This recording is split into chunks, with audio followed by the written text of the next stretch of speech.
The Village Bride. Super excited for this one.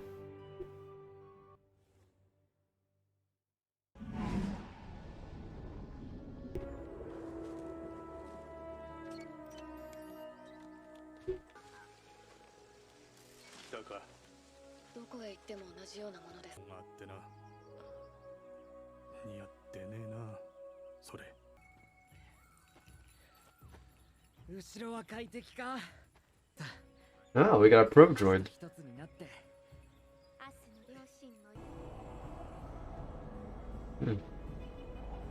Not sure what language this is, or I don't think I've ever heard this in Star Wars either. So I suppose this is the bride, then wonder who's the groom. Or is he the groom? Whoa. Magina. I guess that's their version of the Force. There's a really ethereal vibe to this episode. Nope, don't think that's supposed to happen. Whoa.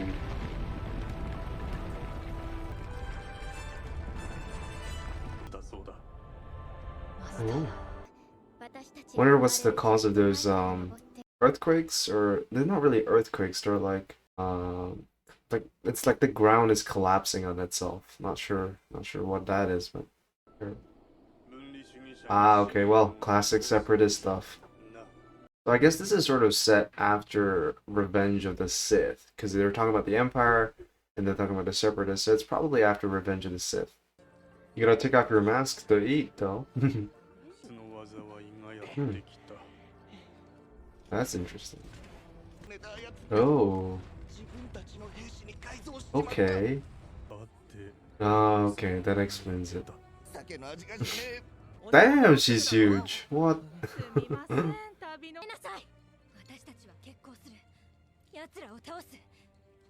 Well, I mean, at some point, it's gonna like the bandits are just gonna take more and more, and at the end of the day, you're not gonna have anything. So appeasement, I guess, only works to some extent. Oof, big oof.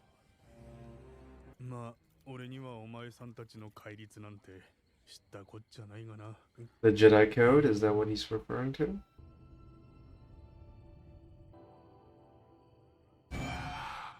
Red lightsaber? I wonder what horrific past she has. Wait, so what is his deal then? I'm a bit confused. Like, I get that the girl is supposed to be like this bride, but what's the deal with the other guy? Oh, someone just cut off. Is it Padawan braid? Oh, and the mask comes off as well. It's go time. That looks oddly like a modified Millennium Falcon, so it's probably a Corellian design, maybe? Uh-oh.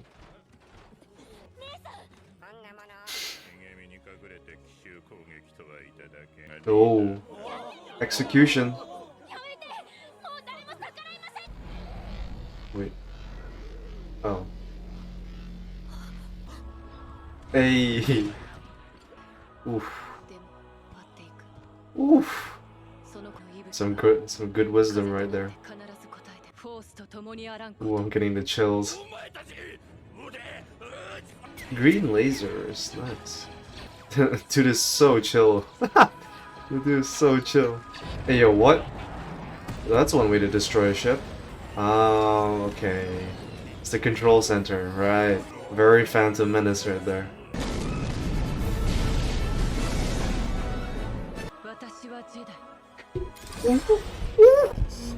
Dude, that lightsaber design though. What? It's like they merged a lightsaber and a darksaber. Holy moly. Oh, hello. Oh, dude, that was sick. Oh, dude. Oh my god. Oh, dude, that lightsaber is so sick.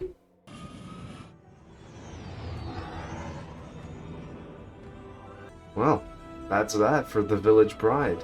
I have to say, it's a pretty straightforward and easy to watch episode. It's a very, I think, it's a very spiritual episode. There's a lot of talk about nature and the the role of the Force and what it means to be living inside this system of I guess the villagers call it Majina, and then the Jedi call it the Force. So it's very interesting to see how a different culture interprets what the Force is within their own paradigm.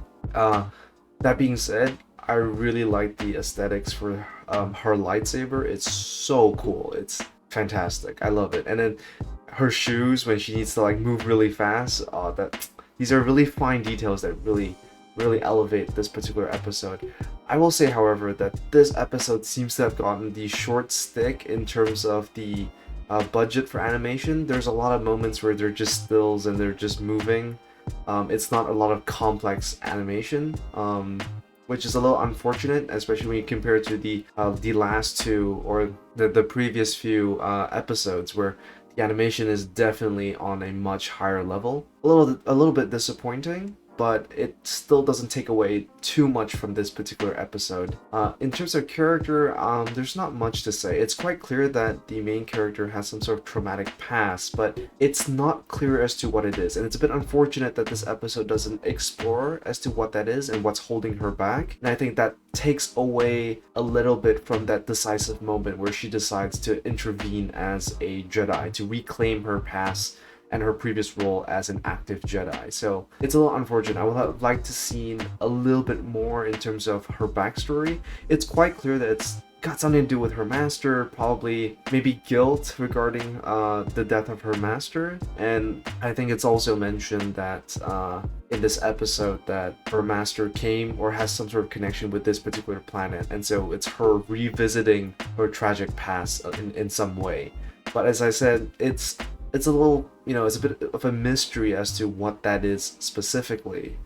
It would have been nice to see more of that in the episode as well. There's a lot of focus on the cultural aspect of it, which is fine, but definitely I would have liked to see more of the, I guess, the character side of things. But other than that, I thought it was a decent episode. I enjoyed it.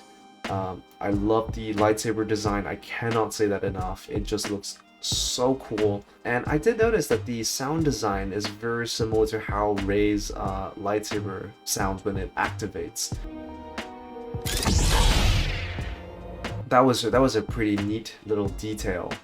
At the same time, I'm not really sure as to why the land was collapsing. Like, it's alluded to that the bandits are somehow taking the natural resources, but it's not really mentioned, which is a little bit, or at least we don't really get to see how they're doing it. As I said, I think, the episode could have benefit a lot more from a greater expansion of what it was trying to introduce. There were a lot of pieces that it was trying to talk about, but didn't really have enough time, or maybe not a budget that's not big enough to really explore those elements deeply enough. But other than that, I still enjoyed it, and yeah, it was not too bad overall. Hello there! Hope you've enjoyed this video. Be sure to like and subscribe, and if you're interested, be sure to check out my other videos on this channel. As always, I am the Lost Acolyte, and I have spoken.